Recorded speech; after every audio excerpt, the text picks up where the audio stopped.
욥기 14장 1절에서부터 6절까지 봉독하겠습니다. 14장 1절.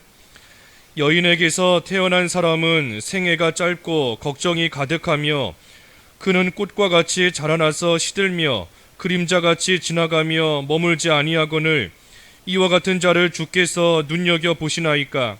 나를 주 앞으로 이끌어서 재판하시나이까?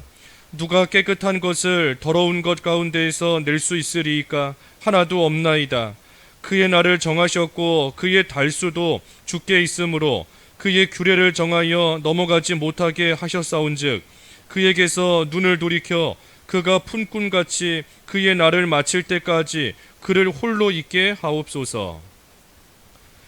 짧은 생애의 평안을 구함입니다. 제목은 짧은 생애의 평안을 구함. 1절에 보면 여인에게서 태어난 사람은 생애가 짧고 걱정이 가득하며 그랬습니다. 그러니 모든 사람의 생애가 짧습니다. 긴 것 같지만 생애가 짧아요. 짧은 인생 우리가 살고 있고 심지어 그 생애마저도 걱정이 가득하다. 걱정이 가득한 그러한 삶을 우리는 살고 있는 겁니다. 사람의 연수 70, 강건하면 80, 연수의 자랑 수고와 슬픔 뿐이다. 수고와 슬픔 뿐이다 그랬는데, 그러니 이 세상에서 기쁨이 있다 할지라도 그 기쁨은 잠깐인 것이고, 세상에서 즐거움이 있다 할지라도 순간적인 것이고, 결국은 연수의 자랑 수고와 슬픔 뿐이다. 또 오늘 말씀에는 걱정이 가득하다 그랬습니다. 그러니 세상의 것이 우리에게 결코 참된 기쁨을 줄 수가 없습니다. 즐거움을 줄 수가 없어요. 그러니 세상의 것으로서 아무리 기뻐하려고 해도 기쁨이 생기지 않는 겁니다. 아무리 즐거움 찾아보려고 해도 잠깐인 것이지 결코 우리에게 참된 즐거움을 줄 수가 없어요. 오직 참된 기쁨은 하나님 나라 누리는 것, 하나님 나라 안에 기쁨이 있다 그랬으니 우리가 이 짧은 생에 걱정이 가득한 이러한 삶을 사는 가운데 우리에게 참된 기쁨은 오직 하나님 나라 안에 있는 겁니다. 그러니 이 세상을 살아가는 동안 그 하나님 나라 늘 소망하면서 아무리 세상의 것 우리가 순간적으로 누리는 것이 있다라고 할지라도 결국은 다 걱정뿐인 세상인 것인 줄을 알고 그 걱정이 변하여 기쁨이 되는 것, 두려움이 변하여 찬송이 되는 것, 우리 찬송가 가사처럼 그러한 것은 오직 하나님 나라 안에만 있는 겁니다. 그러니 우리가 소망을 어디에 두고 살아야 되는가? 세상 것에 우리가 소망을 두고 살 것이 없는 겁니다. 고린도후서 5장 4절에 보면, 고린도후서 5장 4절에 죽을 것이 생명에게 삼킨 바 되어야 된다 그랬는데, 죽을 것이 생명에게 삼킨 바 되어야 되는 겁니다. 죽을 것, 육신을 위하여 사는 것, 나를 위해 사는 것은 결국은 다 죽을 것입니다. 세상에 낙을 두고 사는 것 다 죽을 것들이에요. 우리를 결코 살리지 못하고 또 결국은 다 사라지고 없어질 그러한 것입니다. 그러한 것들이 생명에게 삼킨 바 되어야 된다. 그러니 생명이 그 죽을 것을 삼키고 생명만 남아있는 그러한 삶을 살아야 된다. 그러니 하나님을 위해 살고 복음을 위해 살고 예수 그리스도의 생명으로서 예수님을 늘 닮아가며 예수님 안에서 날마다 풍성한 열매를 맺으며 살아가는 삶, 그것이 우리에게 참된 생명의 삶이 되는 것이고, 그것으로서 우리가 세상에 죽을 것들을, 사라지고 없어지고 허무하고 살리지 못하는 그 모든 것들을 다 삼켜서 없애는 그러한 삶을 우리가 잘 살아갈 때 우리 안에서 그만큼 하나님 나라가 또 이루어져 나아가는 겁니다. 그래서 생애가 짧고 걱정이 가득하다. 그러니 2절에도 꽃과 같이 자라나서 시들며 그림자같이 지나가며 머물지 아니한다. 인생 꽃과 같은 겁니다. 예쁘게 피어 있는 것 같고 활짝 피어 있지만 잠깐이라는 겁니다. 잠깐 꽃을 피웠다가 얼마 못 가서 다 시들어 버리고 또 그림자같이 지나간다. 머물지 아니한다. 예, 그림자. 지금 해가 이쪽에 떠 있으면 그림자가 이쪽에 있지만 해가 저만큼 가면 또 그림자도 여기 있던 것이 사라져 버리고 한 곳에 머물러 있지 않고 또 해가 지면 그림자도 다 없어져 버리는 겁니다. 예, 우리의 인생이 그와 같다. 잠깐뿐이다. 그러니 3절에 이와 같은 자를 주께서 눈여겨 보시나이까. 나를 주 앞으로 이끌어서 재판하시나이까. 예, 그러니 잠깐뿐인 인생이고 그나마 그것마저도 걱정으로 가득 찬 그러한 인생인데 어째서 하나님께서 이런 자를 이렇게 지금 엄하게 다루시는지 그 이유를 모르겠다 하는 겁니다. 하나님께서 이러한 고통으로서 나를 치시지 않아도 어차피 짧은 인생이고 어차피 걱정으로 가득 찬 그러한 인생인데 그런데 하나님께서 굳이 나를 이러한 큰 고난과 고통으로 또 하나님이 치시는지 왜 이리 엄하게 다스리시는지 그 이유를 모르겠다. 이거는 욥이 지금 불평하는 게 아닙니다. 우리 여기 욥기서를 쭉 보면서 욥이 탄식하며 또 한탄하며 이런저런 말들을 하지만 사실 욥이 불평하며 원망하는 것이 아니에요. 욥이 하나님의 뜻을 아직 모르기 때문에 하나님께서 원하시는 바를 아직 모르기 때문에 하나님께서 나에게 원하시는 것이 무엇인가, 하나님이 바라시는 것이 무엇인가, 지금 욥은 그것을 계속 찾아가며 알고자 하는 그런 가운데 있는 겁니다. 그러니 하나님께서 하나님의 지혜로 하나님의 능력으로 해나가시는 그러한 일, 이 사람이 다 헤아릴 수가 없습니다. 하나님의 선한 뜻 가운데 하나님의 지혜로서 하나님께서 이루어가시는 그러한 일들을 우리 인간의 피조물의 지혜로서 온전히 다 헤아릴 수가 없어요. 알 수 없는 겁니다. 그나마 조금 어떤 일이 지나가고 나면 그때 그래서 하나님께서 그런 일 당하게 하셨구나, 하나님께서 지금 나에게 이런 거 주시기려고 그때 그런 일 당하게 하시고 그런 사람 만나게 하시고 그런 사건 또 일어나게 하셨구나 하는 것을 그나마 좀 시간이 지나고 나면 우리는 희미하게나마 또 알 수 있는 것 뿐인 겁니다. 하지만 욥이 하나님의 지혜로서 해나가시는 일 알 수는 없지만 그래도 어떡하든 하나님의 뜻을 지금 찾아보려고 지금 애를 쓰며 구하고 있는 겁니다. 그래서 4절도 누가 깨끗한 것을 더러운 것 가운데에서 낼 수 있으리까 하나도 없나이다. 모든 사람이 다 하나님 앞에 죄인이라는 겁니다. 다 죄인이에요. 태어날 때부터 죄인이고 또 이 세상 태어나서 살면서도 또 많은 죄를 짓고, 그러니 더러운 것에서부터 깨끗한 것이 나올 수가 없다. 나올 수가 없다는 겁니다.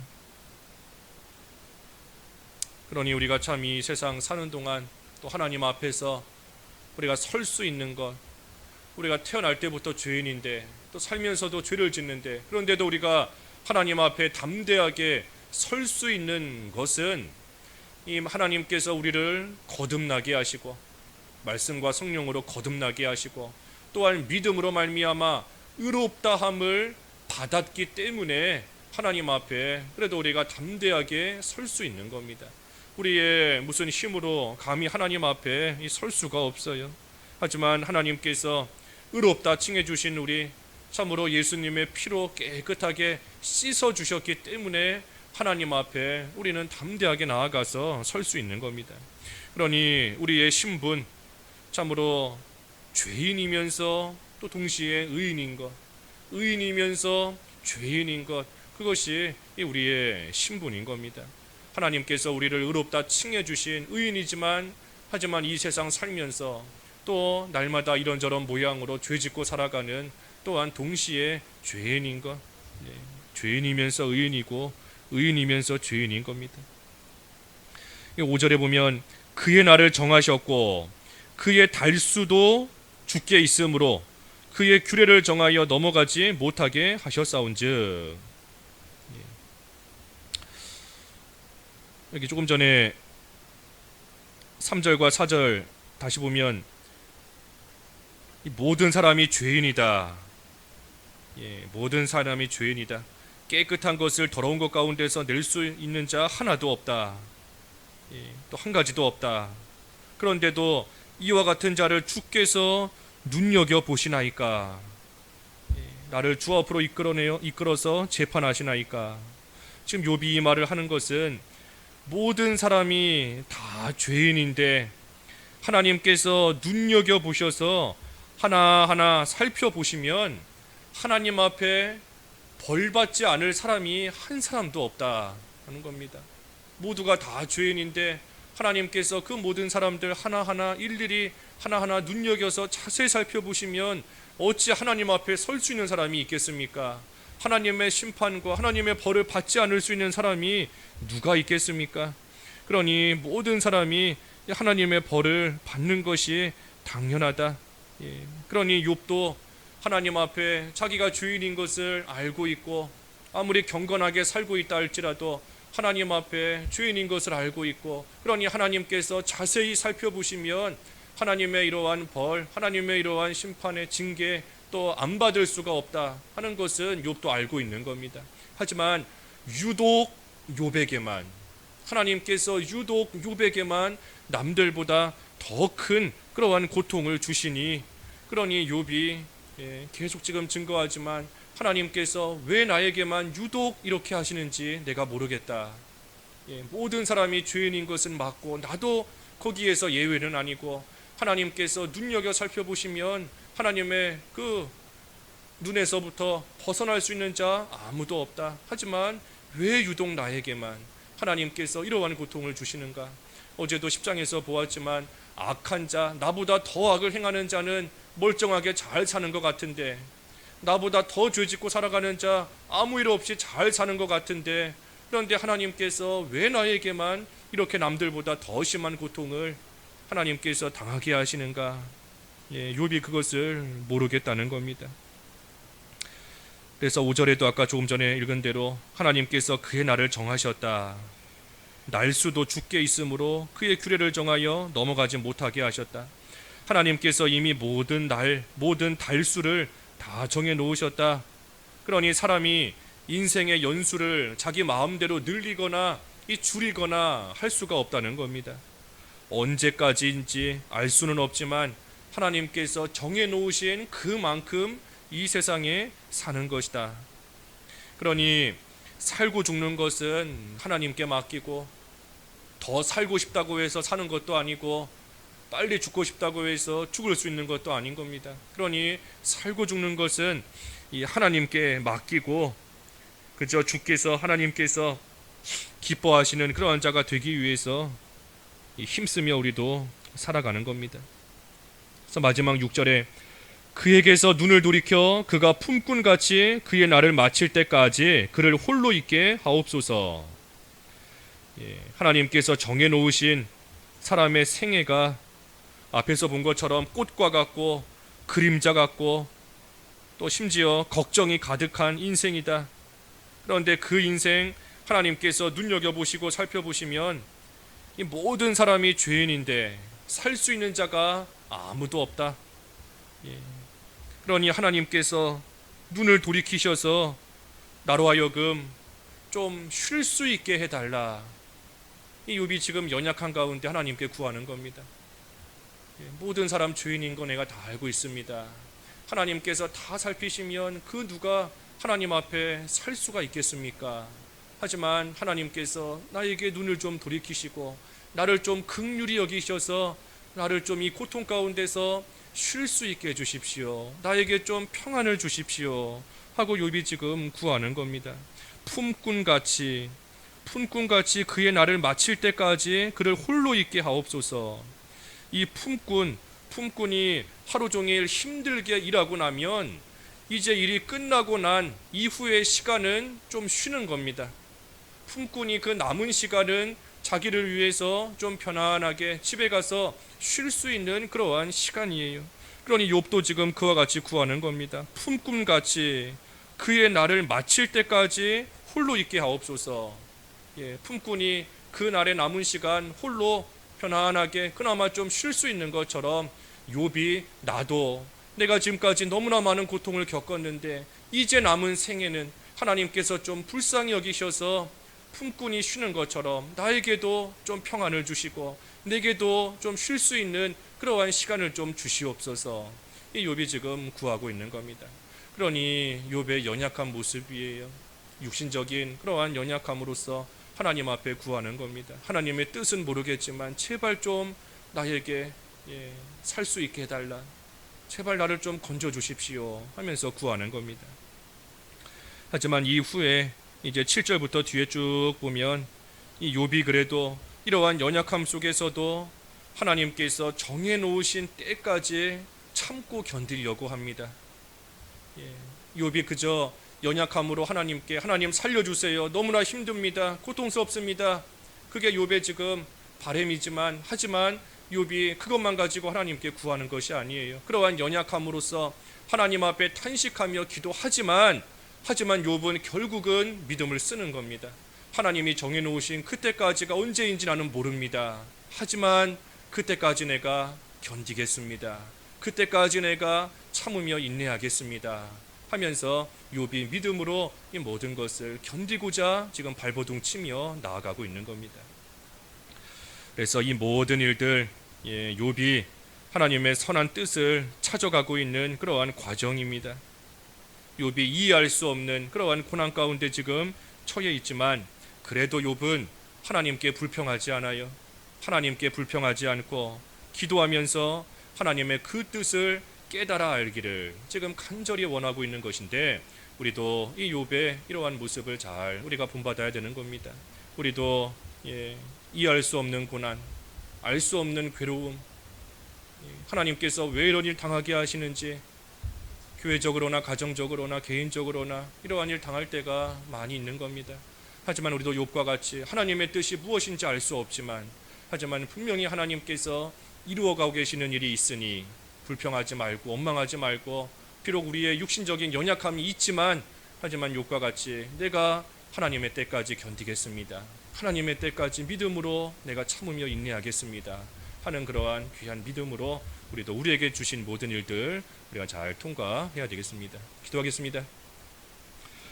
하나님 아버지, 인생이 꽃과 같고 그림자와 같이 잠깐 있다가 시들며 또 영원히 머물지 못하는 인생이고 그것마저도 걱정으로 가득 찬 그러한 삶을 저희가 살고 있는데, 참으로 이러한 가운데 욥과 같이 이해할 수 없는, 또 말로 다 표현할 수 없는 그러한 고난과 어려움을 겪을 때가 많이 있습니다. 욥이 그러한 고통 가운데서도 하나님께 불평하며 원망하는 것이 아니라 하나님의 선한 뜻이 무엇인지 지금은 알 수 없지만, 그렇기 때문에 이 고통의 시간이 더욱더 괴롭고 힘들고 심지어 감당하기 어려운 그러한 가운데 있다 하지만 그래도 하나님의 선하신 뜻이 이루어지는 것을 믿고 하나님께 기도하며 인내하며 참고 견디며 나아가고 있사온데, 하나님 저희도 욥과 같은 귀한 믿음 허락해 주시기를 간절히 원하옵나이다. 하나님의 선하신 뜻 이루어가시는 것을 확신하며 믿고 하나님의 인도하심을 따라가되 저희들 감당할 수 있는 힘 아무것도 없사오니 하나님께 기도할 때에 하나님 긍휼히 여기셔서 저희들을 붙들어 주시옵시고 하나님께서 주시는 힘으로서만, 능력으로서만 이 모든 거 감당하며 나아갈 수 있겠사오니 저희들 인내하기를 원한다 할지라도 힘이 없으면 넘어질 수밖에 없고 참고 견디기를 원한다 하지만 저희들의 가진 것으로서는 쓰러질 수밖에 없는 연약한 존재이오니 하나님 오늘도 저희들에게 굳건한 믿음과 능력을 더하여 주셔서 하나님 주시는 새 힘으로 오늘도 모든 일들 욥과 같이 잘 견디며 인내하며 나아갈 수 있도록 은혜를 베풀어 주시옵소서. 예수님의 이름으로 기도하옵나이다. 아멘.